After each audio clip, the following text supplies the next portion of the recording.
The first thing I noticed was her smile. It wasn't relief, not grief, it was performance. We were sitting in the courtroom, hardwood floors, cold light. No one made eye contact with me except the bailiff, who nodded like he pitied me. 12 years of marriage, she told the court. She cried when she said it.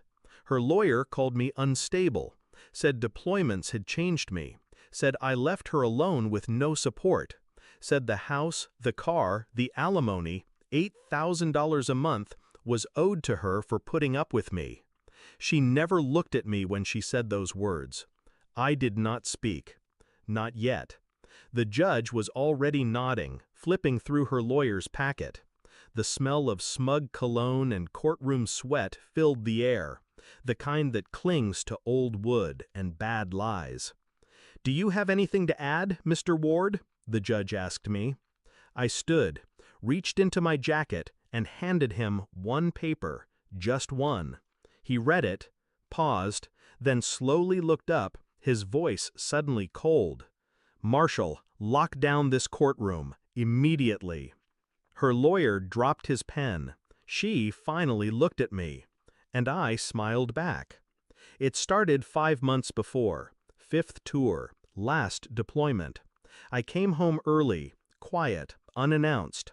Her car wasn't in the driveway at 10:47 p.m. The house was dark. Our dog didn't bark. She wasn't home. I waited on the couch, boots still on, rifle case at my side. She walked in at 1:06 a.m. Makeup smudged, her hair different from the morning.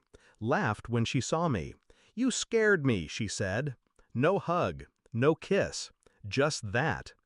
I asked where she'd been. She blinked, said, "You're back early." I didn't push, didn't show her the ring in my pocket. I'd planned to re-propose. 12 years, 2 miscarriages, 1 silent war between us. I thought we were both tired of fighting. I thought we still had something beneath the dust. But in her eyes, I saw it, the detachment, like she had already packed her feelings away. That night, she showered in silence. Her phone buzzed 4 times. I watched the screen light up with a name I didn't recognize. Not her sister, not her friends, just a man's name I'd never heard. She started locking her phone, started staying late at work, started calling me by my name instead of babe. I didn't say anything.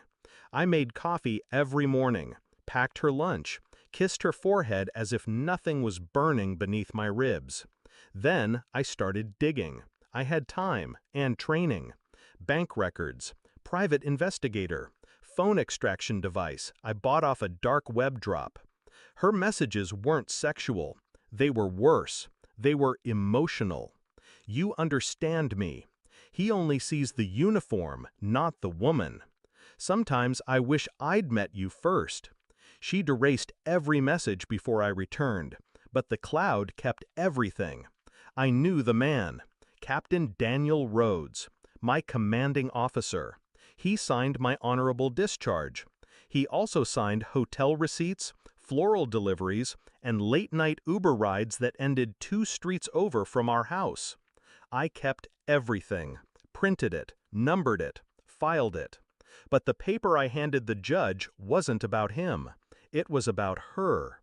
The day of the hearing, she walked in with confidence, new heels, red lipstick, fake tears. She claimed we married 12 years ago, but she forged the license. We were only legally married 5 years, and I had the federal timestamp from the archive request to prove it. The date she submitted to the court? Typed, backdated, not notarized. The real marriage certificate? Signed in Vegas 7 years after she claimed. It changed everything. The judge's expression told the story before he spoke. "Marshal," he said, "seal this courtroom.